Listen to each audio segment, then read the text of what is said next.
Funding shortfalls for Social Security and Medicare are further away than previously expected.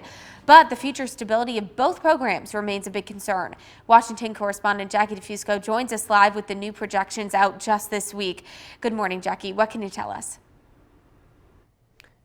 Hey, good morning, Nora. Yeah, this new report pushes back depletion dates for Social Security and Medicare, and it finds that that is partly due to economic growth.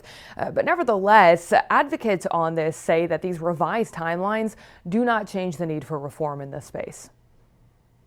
The stability of safety net programs still in question. Social Security trustees now expect funding will fall short for combined retirement and disability benefits starting in 2035, 1 year later than previously projected.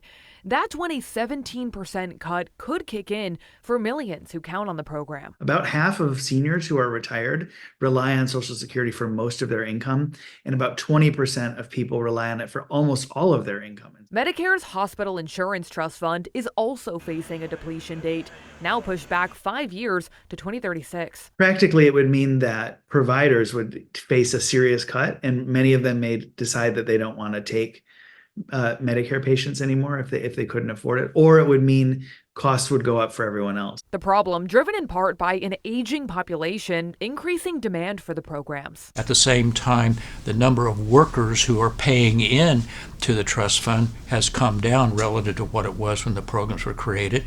That creates a shortfall in terms of the revenues coming in.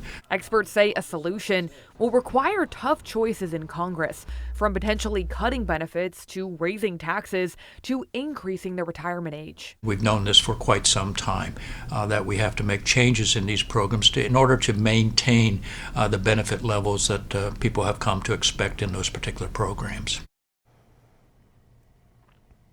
Now, in a statement about these new projections, President Joe Biden once again reiterated that he is opposed to cutting Social Security and Medicare.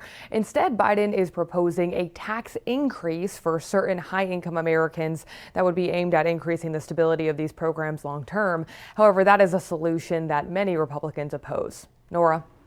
Well, Jackie, if Congress doesn't take further action and Social Security is cut, who would most be impacted by that? Yeah, well, experts say that current retirees would be at risk of seeing an automatic cut to their benefit. Of course, that would be very politically unpopular, and it's an outcome that both sides will likely work to avoid. I'm told this is really of particular concern for people who are in their 50s right now, because of course they are expected to reach retirement age right as the potential shortfalls to Social Security would be due to kick in without further action from Congress, which does make it very difficult to plan, unfortunately. Of course, younger Americans could be impacted by any long-term policy changes, but they also do have a little bit more time to make adjustments to their retirement savings. Nora?